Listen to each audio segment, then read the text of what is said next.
En las fotografías más antiguas, la escala se rompe primero. Un jinete cruza el primer plano, como un rasguño oscuro en el polvo, y detrás de él, ocupando la mitad del encuadre, se alza una masa de piedra, con una cima demasiado plana y laderas demasiado abruptas para parecer accidentales. No se eleva como una montaña, sino como un vestigio, algo que quedó después de que algo más grande fue arrebatado. La explicación oficial es conocida. Una meseta, un cerro volcánico, un remanente aislado por la erosión. El viento y el agua eliminaron el material más débil y dejaron en pie el cuerpo resistente. Esa explicación es ordenada, razonable y a menudo respaldada por la geología. Pero la imagen sigue resistiéndose. La silueta no parece formada, parece interrumpida. La historia aceptada de estos paisajes se basa en la estratigrafía, el vulcanismo, el levantamiento y la erosión. Las montañas de cima plana se explican como restos de mesetas más grandes, o como capas de roca dura que protegen las capas más blandas subyacentes. Las imponentes columnas aisladas se explican como cuerpos rocosos intrusivos, expuestos tras la erosión del material circundante. Los informes de prospección las describen con precisión. Los mapas geológicos les asignan edades y unidades. Las muestras de roca identifican su contenido mineral. La explicación oficial tiene peso. No es improvisada. No hay razón para negarlo. Pero hay una diferencia entre que un proceso sea real y que una historia parezca completa. Ahí es donde comienza la inquietud. Porque muchas de estas formaciones no solo parecen antiguas, sino también cortadas. Las cimas parecen aplanadas. Los laterales se desmoronan en paredes acanaladas, y texturas verticales, rotas que sugieren exposición, más que crecimiento. Las bases se ensanchan hacia afuera, formando llanuras de escombros, como un límite fracturado entre lo que queda y lo que fue removido. Incluso cuando el material es claramente piedra, la forma sigue generando la misma impresión prohibida. Un tocón, una columna seccionada, una estructura gigante reducida cerca de su base. La contradicción es visual antes que teórica. El ojo llega primero, y solo después el archivo intenta alcanzarla. Por lo tanto, la teoría oculta debe enunciarse con cuidado. No como un espectáculo, no como una diatriba contra la ciencia, como una posibilidad de investigación. La teoría es que algunas de las montañas de cima plana y torres aisladas del mundo tal vez no sean montañas en el sentido ordinario, sino los restos expuestos de estructuras u organismos que pertenecieron a una biosfera o un modelo terrestre más antiguo, posteriormente incorporados a la geología, al no existir una categoría aceptada para ellos. En su forma más contundente, la afirmación es simple y profundamente inquietante. Cada montaña de cima plana parece cortada porque nunca fue una montaña. Esa es la afirmación. Lo que importa no es si suena extraña. Lo que importa es por qué el mismo reconocimiento aparece tan rápidamente y tan repetidamente cuando se colocan las imágenes una al lado de la otra. Comencemos con la forma, porque la forma es el motor de todo el argumento. En el oeste americano, en el sur de África, en partes de Australia, en Sudamérica, en los bordes de las mesetas y en las cuencas desérticas, se repite la misma silueta. Una amplia cima, una pared abrupta, aislamiento del terreno circundante. En algunos lugares, la cima es casi circular, en otros es ovalada, aplanada o ligeramente abovedada. Los flancos no son pendientes suaves, sino caras expuestas. Desde la distancia, muchas de estas formaciones no se perciben como picos, se perciben como secciones. Esa distinción es importante. Un pico sugiere un crecimiento hacia arriba desde el terreno circundante. Una sección sugiere un cuerpo más grande abierto, separado o abandonado. Un solo ejemplo no prueba nada. La repetición cambia las reglas del juego. El patrón se repite. Luego está el lenguaje utilizado para describirlos. Montaña de la mesa, torre, cuello, tapón, núcleo, remanente, monumento, masa residual, capa de roca. Estas son palabras prácticas en geología, pero no por ello menos reveladoras. Describen lo que queda después de la remoción. Apuntan a la exposición, la supervivencia, la reducción. Un cuello es un interior que se hace visible. Un remanente es lo que queda después de la pérdida. Un núcleo es el centro protegido después de que el cuerpo exterior desaparece. La explicación oficial usa estas palabras para describir la erosión. La imaginación popular escucha algo más. Escucha corte, despojo, reducción, secuela. La teoría oculta no necesita inventar ese vocabulario. Ya está ahí en el registro. Lo que cambió fue la explicación. Las fotografías antiguas intensifican el efecto. En las primeras imágenes de reconocimiento, la gente se reúne al pie de estas formaciones, con abrigos y sombreros, inmóvil, como si la cámara misma hubiera sido testigo de la caída de la escala. La pared rocosa se eleva en bandas estriadas tras ellos. La cima, en lo alto, se asienta pálida en la bruma, demasiado plana para sentirse cómoda. Cuanto más lejos está el observador de la escena, más extraña parece. Una montaña debería volverse más natural con la distancia. Algunas de estas formaciones se vuelven menos naturales.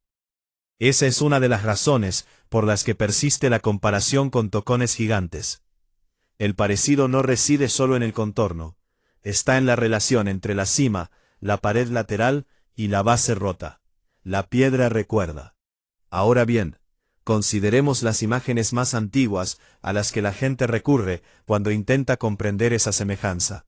Fotografías de tala de árboles, tocones gigantes, hombres de pie sobre troncos de un diámetro asombroso, caballos empequeñecidos por secciones de madera cortadas, equipos de trabajo dispuestos en plataformas construidas con los restos de árboles individuales. Algunas de estas imágenes son auténticas, otras están exageradas. Algunas se han interpretado erróneamente en círculos marginales. Pero incluso las genuinas cumplen una función importante. Obligan a corregir la escala. Recuerdan al espectador que el mundo reciente albergaba formas biológicas mucho mayores de lo que la intuición moderna acepta fácilmente. Una vez que se produce esa corrección, la barrera mental se debilita. El ojo se muestra más dispuesto a contrastar una interpretación biológica mayor con el paisaje. Esto no prueba la teoría, explica por qué la teoría parece posible. Se supone que las mediciones nos salvan de ese tipo de desviaciones, y a menudo lo hacen. Los estudios geológicos pueden describir estas formaciones en términos de tipo de roca, estratificación, diaclasas, patrones de fractura, composición mineral e historia regional. Las estructuras columnares pueden explicarse por fracturas de enfriamiento en roca ígnea. Las coronas planas pueden explicarse por estratos resistentes. Las masas aisladas pueden explicarse por erosión diferencial a lo largo de extensos periodos de tiempo. Esta evidencia es importante. Una investigación seria no la descarta solo porque la silueta sea sugerente. En muchos casos, el registro geológico es consistente y contundente. La explicación oficial merece ser escuchada con atención. Sin embargo, lo que no explica completamente es por qué la percepción sigue siendo tan poco convincente. Puede decirnos de qué está hecha la piedra. No siempre puede explicar por qué la forma se siente tan radicalmente diferente a la categoría que se le ha asignado. Esa brecha entre composición y percepción es donde la teoría sigue vigente. Porque lo que el ojo percibe no es simplemente planitud. Percibe la interrupción. Percibe una superficie que parece acabada, no erosionada. Percibe paredes que parecen expuestas, no formadas por una pendiente. Percibe campos de escombros en la base que se asemejan a la fragmentación. La mayoría de la gente no tiene el vocabulario de los procesos geológicos, pero sí el de los objetos. Saben cómo luce una superficie cortada. Saben cómo luce un tocón. Saben lo que significa cuando algo parece haberse reducido. Por eso la teoría se difunde más rápido a través de imágenes que a través de textos. Comienza como un reconocimiento, no como un argumento. Ampliar la escala de una formación a toda una familia de ellas, y la fuerza emocional se intensifica.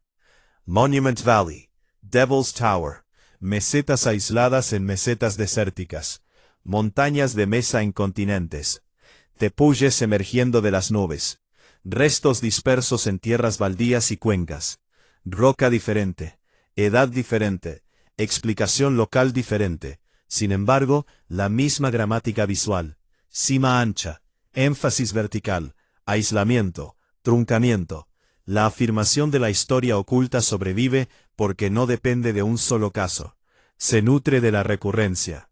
Si solo hubiera una torre famosa, podría descartarse como una percepción excéntrica. Pero cuando la misma forma aparece continente tras continente, la teoría comienza a parecer menos fantasía y más reconocimiento de patrones, incluso si el patrón se interpreta erróneamente.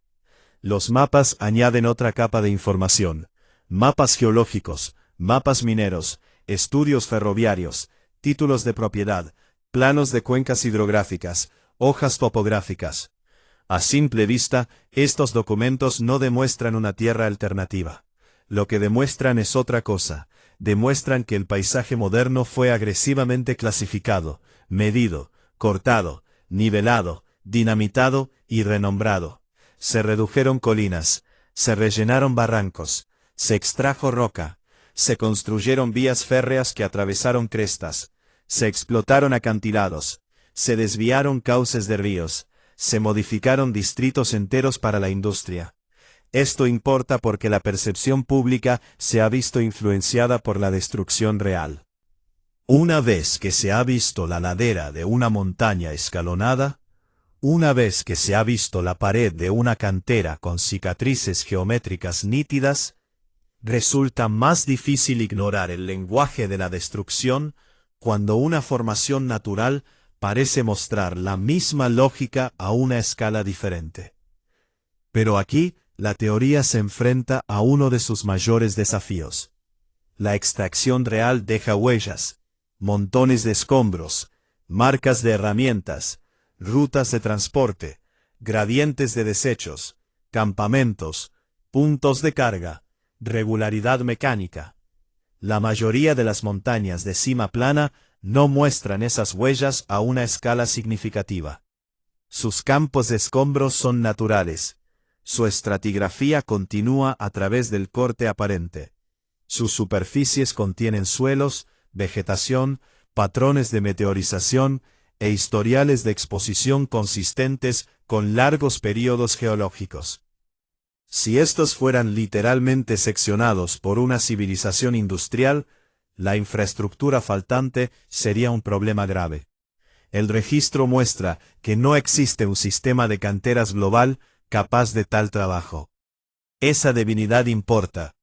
Elimina la versión más sencilla de la teoría.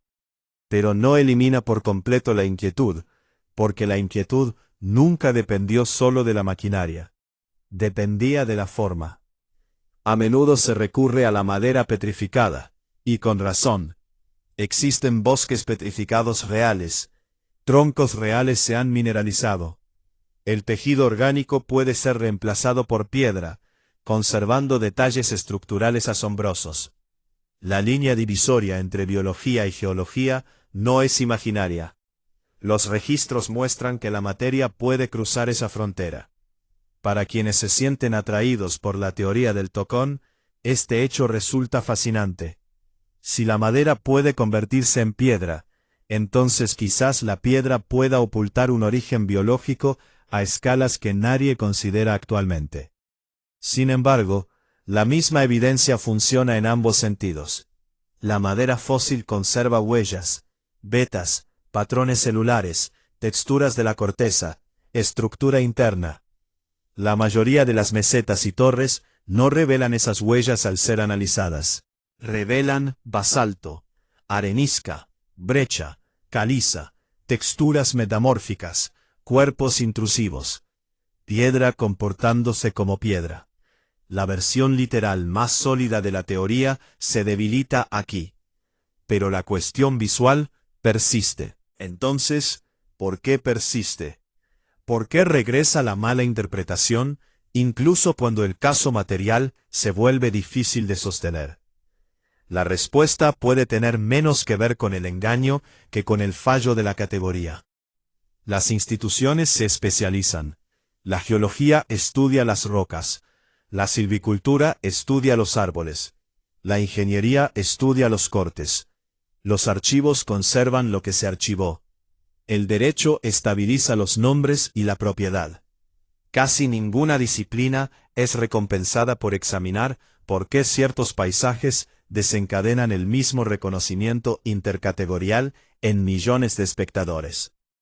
Si una meseta se parece a un tocón, la geología ve un malentendido público. Si la semejanza ayuda a difundir una teoría, los analistas de medios ven desinformación. Si la teoría atrae la atención, las plataformas ven interacción. La contradicción visual real rara vez se estudia en sus propios términos. No se requiere ninguna conspiración. La inercia es suficiente. La burocracia es suficiente. Las categorías aceptadas son suficientes. Así es como crece la certeza marginal en los espacios entre las disciplinas formales. Una pregunta visual legítima queda sin respuesta. La pregunta sin respuesta migra. Entra en compilaciones, fotografías republicadas, documentales narrados, foros especulativos y archivos de aficionados. Allí se vuelve más extrema. No algunas montañas, todas las montañas. No semejanza, prueba, no incertidumbre, revelación. Las preguntas débiles se convierten en mitos fuertes, porque los mitos fuertes son más fáciles de difundir que las contradicciones sin resolver. Sin embargo, bajo la exageración suele haber una herida real. La gente puede sentir cuando una explicación oficial es materialmente sólida, pero imaginativamente superficial.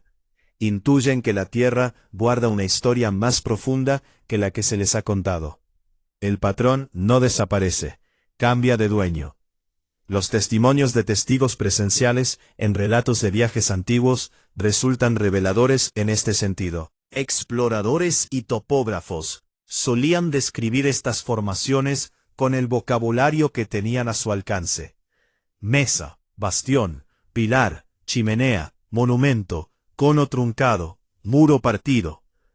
Estas descripciones no eran conclusiones técnicas, sino primeras impresiones que intentaban asimilar la conmoción. Esto es importante porque significa que la perturbación es anterior a Internet y a los medios de comunicación marginales. La interpretación singular no surgió en la cultura moderna de las miniaturas, sino en el momento en que la gente intentó comparar estas formas con el mundo cotidiano, y descubrió que las categorías habituales eran insuficientes. La metáfora fue el primer puente. La teoría llegó después. También está el simple hecho histórico de que enormes porciones del mundo ya han sido reclasificadas tras una transformación radical. Bosques talados y renombrados como tierras gestionadas, distritos urbanos enterrados y nivelados, riberas de ríos protegidas y denominadas frente natural. Cicatrices de canteras suavizadas por la vegetación e integradas en el paisaje.